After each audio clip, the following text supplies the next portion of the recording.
बिस्मिल्लाहिर्रहमानिर्रहीम अस्सलाम वालेकुम। आप देख रहे हैं अलिफ न्यूज़ और मैं हूं आपके साथ माजिद अली। शामिल करते हैं पाकिस्तान और दुनिया भर से ब्रेकिंग न्यूज़ हेडलाइंस। अमेरिकी सदर डोनाल्ड ट्रंप ने ईरान से जंगबंदी ख़त्म, दोबारा हमलों का इशारा दे दिया। अमेरिकी सदर डोनाल्ड ट्रंप ने ओवल ऑफिस में मीडिया से गुफ्तगू करते हुए मुमकिना तौर पर जंगबंदी के खात्मे से मुतल्लिक सवाल पर जवाब दिया कि मुझे नहीं लगता कि इसकी ज़रूरत है, लेकिन शायद पड़ भी सकती है। डोनाल्ड ट्रंप ने कहा है कि ईरान जोहरी हथियार नहीं रख सकता।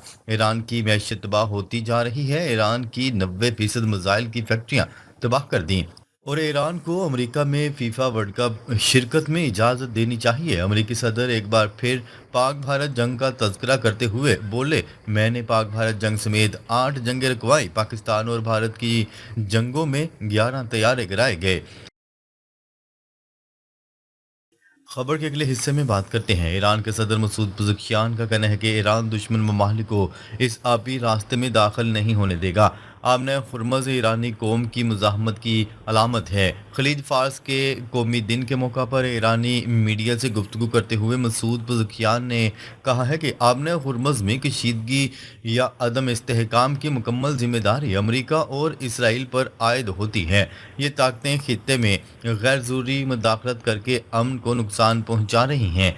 अमरीकी नाकाबंदी से तेल की कीमत $140 तक पहुंच जाएगी। ईरानी स्पीकर मसूद पज़ेश्कियान ने वाज़ह किया है कि आबना हुर्मुज़ सिर्फ एक तिजारती गुज़रगाह नहीं बल्कि ईरानी कौम की मुज़ाहमत, खुद मुख्तारी और कौमी वक़ार की अलामत है। उन्होंने मज़ीद कहा है कि इस आबी गुज़रगाह की हिफाज़त ईरान के लिए इंतहाई कौमी अहमियत की हामिल है और इस सिलसिले में किसी भी किस्म की गफलत बर्दाश्त नहीं की जाएगी। ईरान अपनी सरहदों और स्ट्रेटजिक मफादात के तहफ़्फ़ुज़ के लिए हर मुमकिन इक़दामात जारी रखेगा। खबर के अगले हिस्से में बात करते हैं। ईरान खलीज फार्स में नया सिक्योरिटी निज़ाम तश्कील देगा। ईरानी सुप्रीम लीडर मुज्तबा खामनाई ने कहा है कि ईरान और खलीज फार्स के ममालिक की तकदीर मुश्तरक है और खित्ते के तमाम ममालिक एक दूसरे से गहरे तौर पर जुड़े हुए हैं। उन्होंने अपने बयान में वाज़िया किया कि खलीज फार्स और आबन खुरमुज़ में एक नए दौर का आगाज़ हो रहा है, जहां इलाकाई ताउन को मरकज़ी हैसियत हासिल होगी।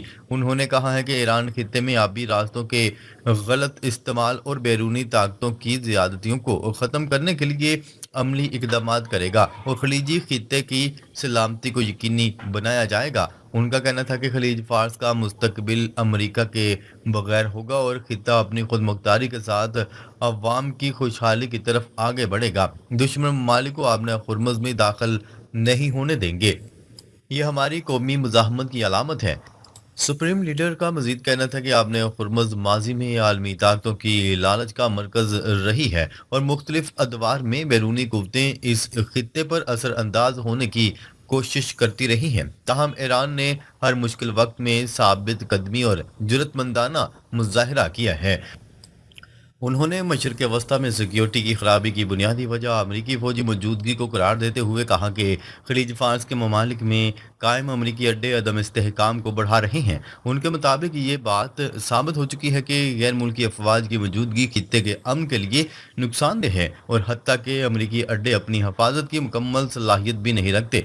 मुजतबा खामनाई ने मजीद कहा कि ईरान अपनी जोहरी और मिसाइल सलाहियतों की सख्ती से हिफाजत करेगा क्योंकि ईरानी अवाम इन्हें अवामी सरमाया समझते हैं। उन्होंने जोर देकर कहा कि ईरान इन दफाई सलाहियतों को अपनी ज़मीनी, फ़ज़ाई और बहरी सरहदों की तरह महफूज रखेगा और किसी भी दबाव को कबूल नहीं किया जाएगा। खबर के अगले हिस्से में बात करते हैं ब्यूटन और ट्रंप में अहम टेलीफोनी राब्ता। रूसी सदर व्लादिमीर पुतिन और अमेरिकी सदर के दरमियान टेलीफोनिक रब्ता हुआ, जिसमें ईरान, मशरक़ वस्ती की सूरत हाल और यूक्रेन जंग समेत अहम आलमी अमूर पर तबादला ख्याल किया गया। क्रेमलिन के मुताबिक तर्जुमा यूरी ओशाकोव के मुताबिक ये गुफ्तगू 90 मिनट से ज़्यादा जारी रही और इसे बेतकल्लफ और पेशावराना नोयत की बातचीत करार दिया गया। गुफ्तगू के दौरान दोनों रहनुमाओं ने ईरान और खलीज फार्स की मौजूदा सूरत हाल पर खसूसी तवज्जो दी। पुतिन ने ईरान के साथ जंग बंदी में तोसी के अमरीकी फैसले को मस्बत करार देते हुए कहा कि इससे मुज़ाकरात के लिए मज़ीद गुंजाइश पैदा होगी और खित्ते में इस्तेहकाम में मदद मिल सकती है। ओशाकोव के मुताबिक روسی صدر ولادیمیر پوٹن نے اس بات پر بھی زور دیا کہ اگر امریکہ اور اسرائیل کی جانب سے دوبارہ فوجی کارروائی کی گئی تو اس کے نہ صرف ایران بلکہ پورے خطے اور عالمی برادری پر سنگین اثرات مرتب ہو سکتے ہیں۔ پیوٹن نے گفتگو میں اس عزم کا اظہار بھی کیا کہ روس مشرق وسطیٰ میں کشیدگی کم کرنے اور سفارتی کوششوں کو آگے بڑھانے میں ہر ممکن تعاون جاری رکھے گا۔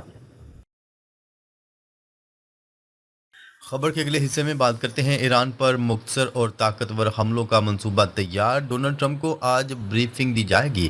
امریکی خبرساں ادارے ایکزیوس نے دعویٰ کیا ہے کہ سینیٹ کام نے ایران پر مختصر اور طاقتور حملوں کا نیا منصوبہ تیار کیا ہے، جس کے متعلق آج صدر ڈونلڈ ٹرمپ کو بریفنگ دی جائے گی۔ امریکی سینٹرل کمانڈ کے سربراہ براڈ کوپر کی جانب سے امریکی صدر ڈونلڈ ٹرمپ کو منصوبے کے متعلق بتایا جائے گا۔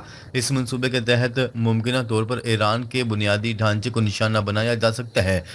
نیوز رپورٹ کے مطابق وائٹ ہاؤس اور سینٹرل کمانڈ نے فوری طور پر تبصرے کی درخواست کا جواب نہیں دیا۔ خیال ہے کہ امریکہ اور اسرائیل کے ایران پر حملوں کے دوران پاکستان کی کاوشوں سے جنگ بندی 3 ہفتے قبل شروع ہوئی تھی۔ یہ جنگ اس وقت شروع ہوئی جب امریکہ اور اسرائیل نے 28 فروری کو ایران پر حملہ کیا۔ ایران نے جواباً اسرائیل اور خلیجی ممالک میں امریکی اڈوں پر حملے کیے۔ امریکہ اسرائیل کے ایران پر حملوں اور لبنان میں اسرائیلی کارروائیوں کے نتیجے میں ہزاروں افراد ہلاک اور لاکھوں بے گھر ہو چکے ہیں۔ ڈونلڈ ٹرمپ پہلے بھی ایران کے شہری بنیادی ڈھانچے کو تباہ کرنے کی دھمکی دے چکے ہیں۔ بین الاقوامی قانون کے ماہرین کا کہنا ہے کہ ایسے حملے جنگی جرائم کے زمرے میں آ سکتے ہیں۔ خبر کے اگلے حصے میں بات کرتے ہیں اسرائیل کا گلوبل سموتھ فلوٹیلا کے گرفتار اراکین کو یونان بھیجنے کا فیصلہ۔ عرب میڈیا کی رپورٹ کے مطابق اسرائیلی حکام نے پہلے کہا تھا کہ گرفتار 175 فلوٹیلا ارکان کو اسرائیل منتقل کیا جائے گا۔ اسرائیلی وزیر خارجہ کا کہنا ہے کہ یونانی حکومت کے ساتھ معاہدے کے مطابق ان افراد کو چند گھنٹوں میں یونان کے ساحل پر اتار دیا جائے گا۔